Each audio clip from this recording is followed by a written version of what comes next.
Tenri Sambawa, tutorial dasar untuk pemula.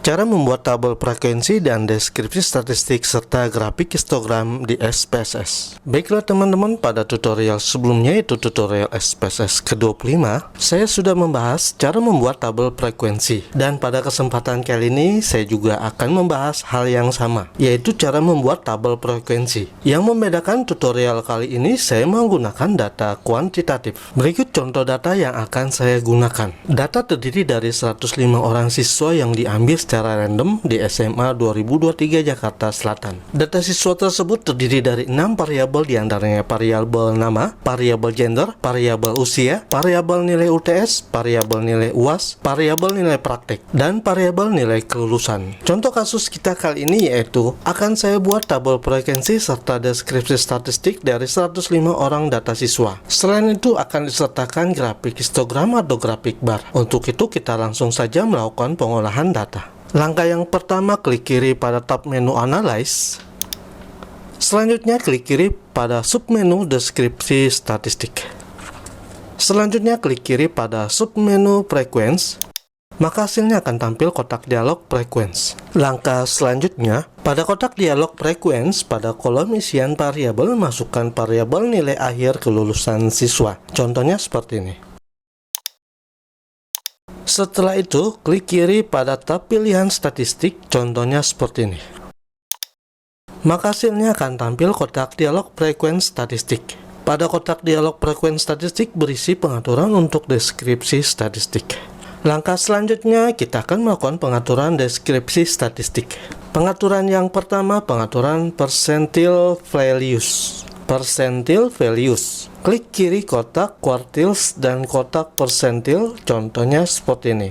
Kotak quartiles dan kotak percentile, contohnya seperti ini. Maka hasilnya pada kotak quartiles dan percentile terdapat tanda checklist. Selanjutnya, pada kotak isian percentile isikan angka 10, lalu tekan tombol add, contohnya seperti ini.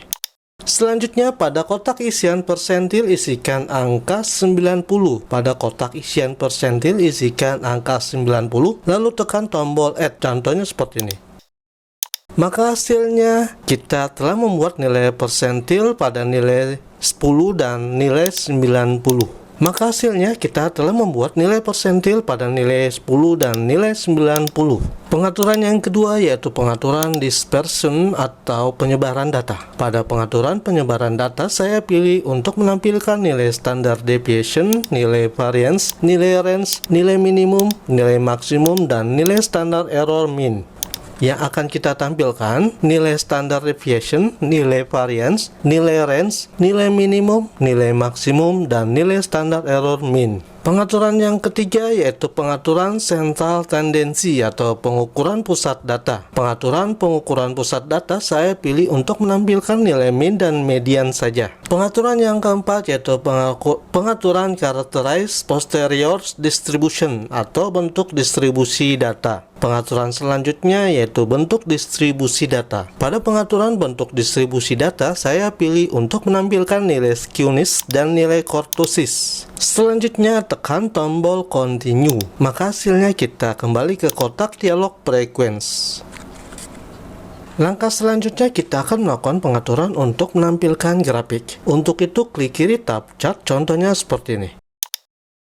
Maka hasilnya akan tampil kotak dialog frequency chart. Karena yang akan kita tampilkan ada grafik histogram beserta kurva normal, maka klik kiri bulatan histogram dan kotak show normal curve on histogram. Klik kiri bulatan histogram dan kotak show normal curve on histogram. Selanjutnya klik kiri tombol continue. Maka hasilnya kita kembali ke kotak dialog frequency. Langkah selanjutnya kita akan melakukan pengaturan format untuk tabel frequency. Untuk itu klik kiri tab format, klik kiri tab format, maka hasilnya akan tampil kotak dialog frequency format. Pada pengaturan order by, pilih pengaturan ascending values. Pengaturan ini akan menghasilkan output tabel yang disusun naik atau disusun dari angka terkecil sampai angka yang terbesar. Pengaturan multiple variabel tidak kita perlukan, maka kita abaikan saja. Langkah selanjutnya, klik kiri tombol continue. Maka hasilnya kita kembali ke kotak dialog frequency. Biar video tutorialnya tidak terlalu panjang, untuk pengaturan yang lain seperti pengaturan style dan pengaturan bootstrap akan kita bahas pada tutorial selanjutnya. Baiklah teman-teman, langkah selanjutnya klik kiri tombol perintah OK.